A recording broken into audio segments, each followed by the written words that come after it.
बोलिए शिव शंकर भगवान की जय हो। भोले भंगिया घोटावे मीठा बोल बोल के, भोले भंगिया घोटावे मीठा बोल बोल के, बोल बोल के मीठा बोल बोल के, बोल बोल के मीठा बोल बोल के, भोले भंगिया घोटावे मीठा बोल बोल के, भोले भंगिया घोटावे मीठा बोल बोल के। मैंने कहा था भोले ना दो रेशम साड़ी, मैंने कहा था भोले ना दो रेशम साड़ी, भोले चुनरी उड़ावे मीठा बोल बोल के, भोले चुनरी उड़ावे मीठा बोल बोल के, भोले भंगिया घोटावे मीठा बोल बोल के, भोले भंगिया घोटावे मीठा बोल बोल के,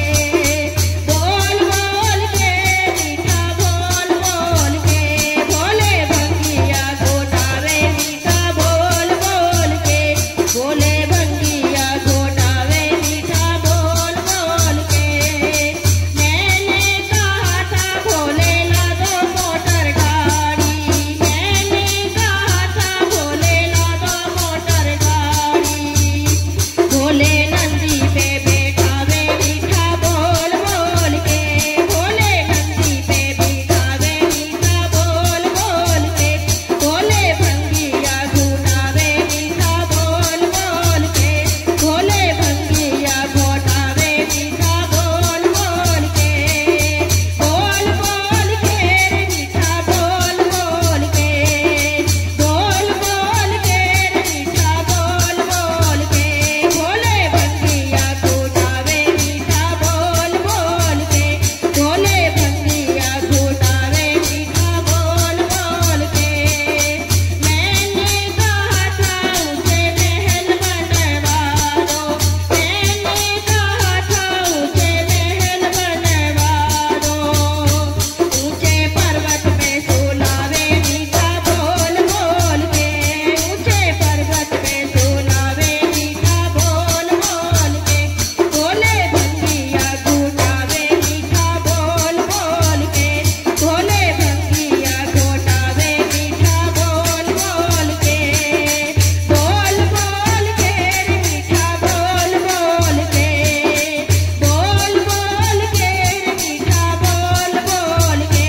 भोले भंगिया घोटावे मीठा बोल बोल के, भोले भंगिया घोटावे मीठा बोल बोल के। मैंने कहा था क्रीम पाउडर मंगा दो, मैंने कहा था क्रीम पाउडर मंगा दो, तन पे भस्मी लगावे मीठा बोल बोल के, तन पे भस्मी लगावे मीठा बोल बोल के, भोले भंगिया घोटावे मीठा बोल बोल के, भोले भंगिया घोटावे मीठा बोल बोल के, बोल बोल के मीठा बोल बोल के, बोल बोल के मीठा बोल बोल के,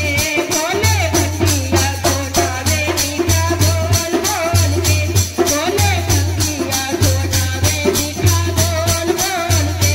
भोले भंगिया घोटावे मीठा बोल बोल के। बोलिए शिव शंकर भगवान की जय।